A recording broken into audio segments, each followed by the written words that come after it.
Say a gunman shot 5 people at the Cascade Mall in Burlington. And since then, the community has showed some incredible strength in the face of tragedy, trying to move on while also remembering the lives lost. Belinda Galdi, Beatrice Dodson, Sarai Lara, Chuck Egan, and Shayla Martin were killed in that attack. And in the weeks following the shooting, gun shop owners in Skagit County say it is hard for them to keep their shelves stocked because of what has happened at the Cascade Mall. They say the number of conceal and carry permits is way up. Annie Andrews has a closer look at this trend and why some in law enforcement don't think that's a good idea.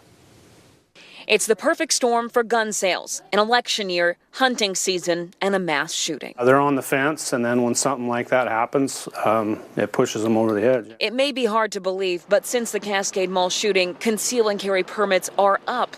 Our partners at Seattle Times report a spike in all surrounding cities in Skagit, including Burlington, which had 13 applications since the shooting, compared to 1 in the 3 weeks prior.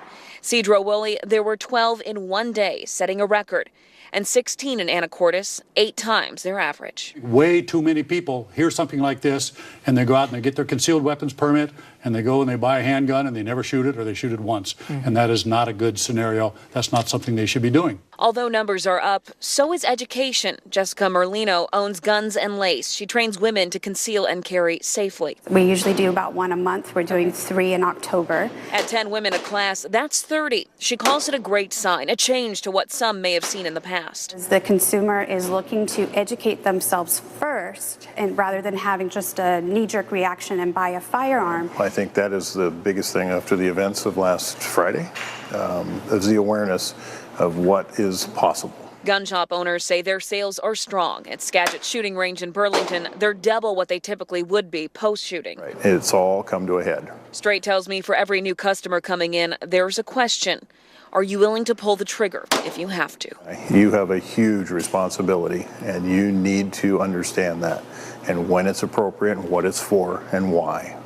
And if you don't have that in your mind, you don't need a gun. In Burlington, Annie Andrews, Q13 News. Well, Jessica Merlino says the last time she had to bump her courses to 3 times a month was 2 years ago after the school shooting in Marysville.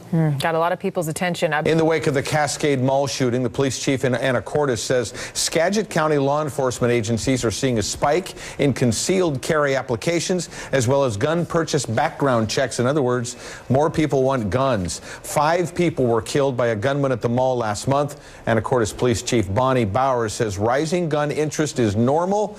But on Facebook, she made a passionate plea asking people to think about the responsibilities of gun ownership before buying. She wrote, and I quote, "Ask yourself if you are willing to take another human life. It should not be an easy answer. There are no do-overs in a shooting situation."